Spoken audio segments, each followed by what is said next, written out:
time that teachers and kids dread and parents shout, hooray! Back to school. And if you are a parent who is looking to save money, then this is the video for you.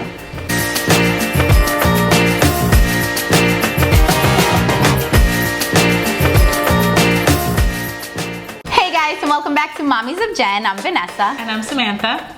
And we make videos on how to teach, love, and care for your child. So if you want more videos like this, go ahead and hit subscribe and ring that bell so that you can get more videos like this. So today we're going to be talking about back to school shopping because it is that time of year. And Vanessa, with you having 2 kids and us both being classroom teachers, we do have a couple of tips that we want to share with you guys about how to save money and just how to make this time of year easier for the entire family. So by the end of this video, you'll have a list of ways in which you can save money for your family. So tip number 1 would be to reuse and recycle, right? We talk about this all the time. Absolutely. So we want to reuse and recycle because if your child is going on to a next grade, most likely they have a lot of things that they have acquired from previous grades. So Noah is going into what grade now? Third grade already, and I'm sure that he has things left over from before, right? Yeah, so that's one of the things that I actually wanted to talk about because we always have these conversations about being environmental friendly, about teaching our kids how to save money, about just caring overall, about just saving and caring for the environment. So one of the things that we do, and I usually do this with my son together, is we look at the things that he already has and we really narrow it down to, do we need it or do we want it, right? So if we need it, so for example, rulers, right? I have my ruler here. Ask me how long I've had this ruler for. How long have you had that ruler for? Since pre-K. Pre-K. Wow. My son's going to 3rd grade, but you know what? I've taught him to take care of his stuff. Yep. So I don't have to buy a ruler. And granted, I know that a ruler is what, about $1, especially if you go to like the dollar store or something. But it's not about that. It's not about going out and buying all these new supplies, right? It's about reducing, reusing, recycling. That's the one key thing that I want my child to take away. Right, and I want to mention here that this has been on his school shopping list for how many years? Yeah. Pre-K, kindergarten, 1st, 2nd, now 3rd, 5 years. They will always need this ruler. And as I teach the 8th grade, and as an 8th grade teacher, and the middle school years are from 6th to 8th grade, the list doesn't change that much from year to year. From 6th grade, 7th grade, and 8th grade, it's pretty much the same. So invest in the basics, and then teach your kids how to take care of the things. And they will really benefit from that for their whole lives, because that's a skill that they're going to need. How do you take care of your things, and how do you value the things that you have? How do you save money, right? Because as a growing family, you know, you want to save money as much as you can. So I always tell him, do you want to spend $1 or do you want to put $1 in your piggy bank?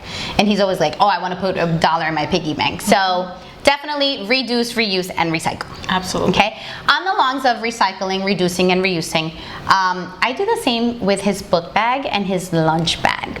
And I had a little dilemma about this because I grew up with my mom clearly telling me or just being excited about going back to school shopping, and I would have a brand new book bag every September, brand new pencil case. And as an adult now that I have my child, I just see that we have an abundance of things. And we're grateful for all of those We're things. super grateful, but I personally just do not see why I have to kind of teach my kid that he has to go out and buy a new book bag every September if he already has a great book bag.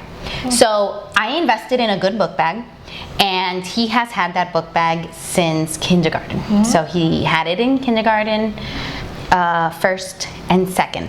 Oh, wow. And let me tell you something, last year, and we're going to do this today on camera, he doesn't know about it, but last year I asked him, I said, take a look at your book bag, and do you need one?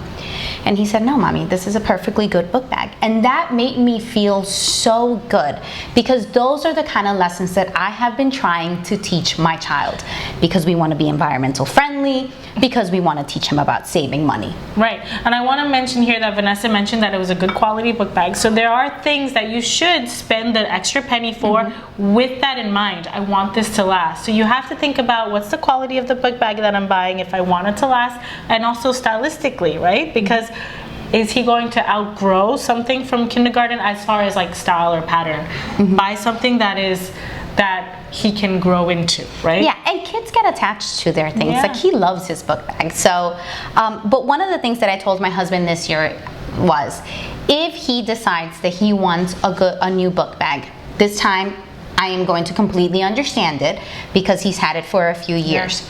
But what am I going to do with my book bag? Am I going to put it in my closet and never use it again? Because if that's what you're going to do, then I'm not okay with that, right? We're talking about being wasteful. I feel like we are living in such a wasteful time where people are just not valuing what other communities or what other countries do not have. There are kids who can't go to school in other countries because they don't have the supplies. And we just want to be intentional. So what do I really need, and what can I do with the things that I already have that maybe I have outgrown? Yeah. So one of the things that I told my husband that I wanted to do if he decides to get a new book bag this year was to donate it.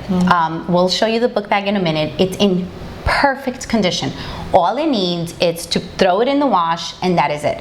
So how do you donate it? So you can either look for organizations online that take donations of book bags. You could probably even go to your school and you can let the office know that you want to donate a book bag, and you'd be surprised, as teachers, we know that there are struggling families.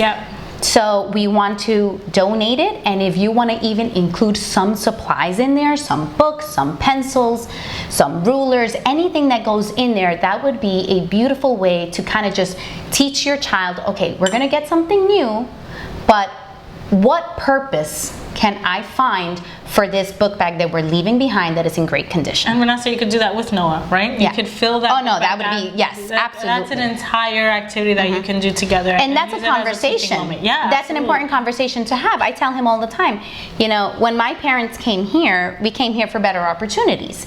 And I've had all those great opportunities. I've had an opportunity where there has been an abundance.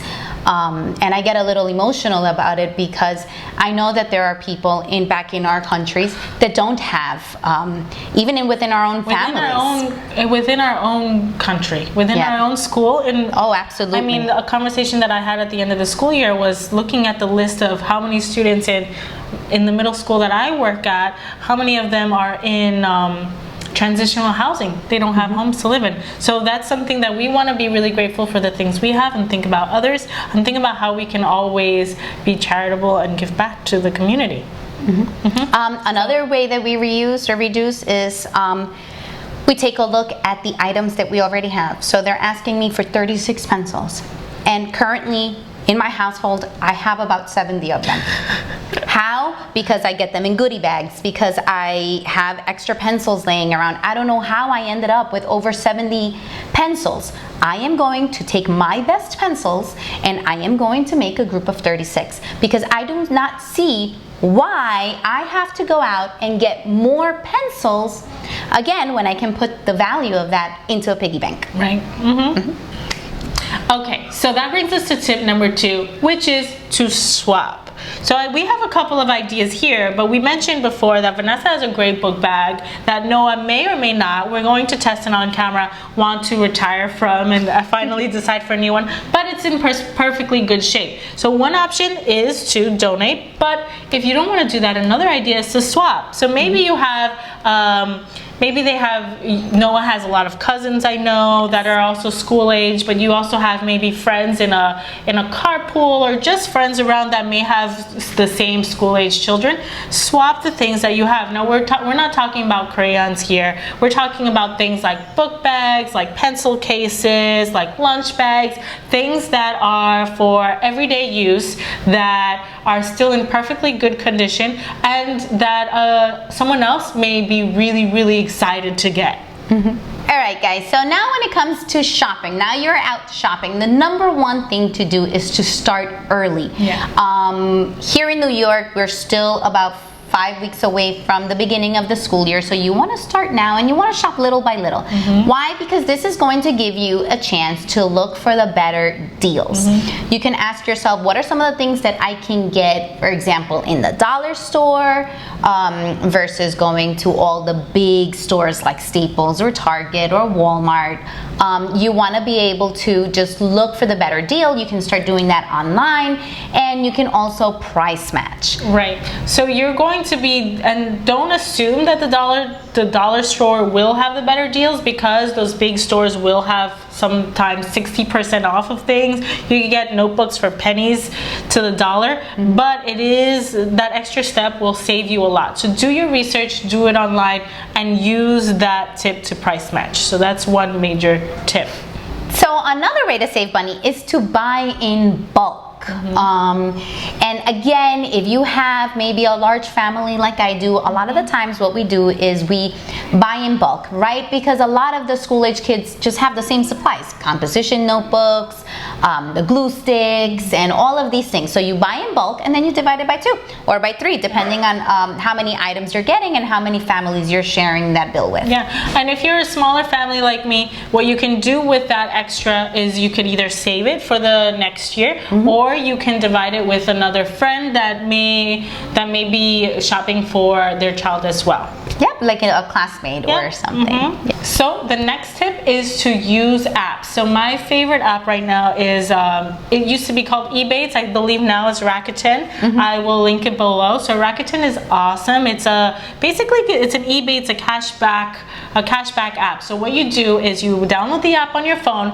and when you click on it, it redirects you to other sites such as Amazon. My most used app on there is Amazon, and what it does, it gives you cash back automatically just by clicking on that first. So you can get as much as 5%, 10%, 20% cash back. And they send you a big fat check when you collect that cash back at the end, and that's just easy money made. So use apps such as that. And I know, Vanessa, you use Retail Me Not. Yeah, so I use Retail Me Not because whenever I'm at the store and I'm looking around, if maybe I forgot a coupon, if you go to Retail Me Not, they tell you what the deals are for the day, and they offer coupons on the spot. So all you have to do is open up your app, look for the store that you're in, and see what coupons they have available, and then the cashier will scan it.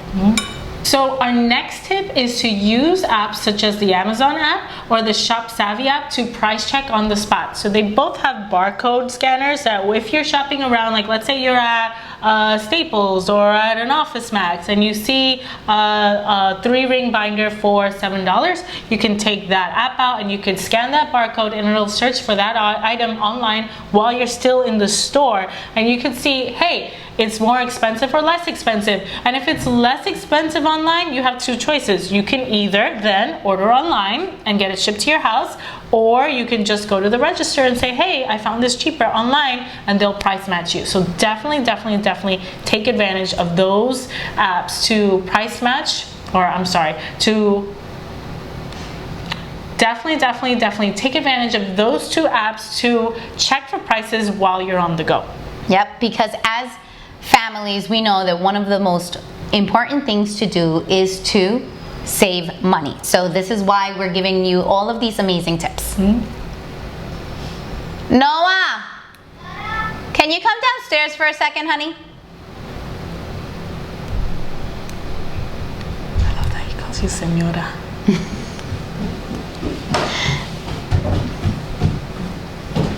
Come here, honey. You're gonna say hi to our fans. Come here. Hi. Can you grab that book bag and that there? Why?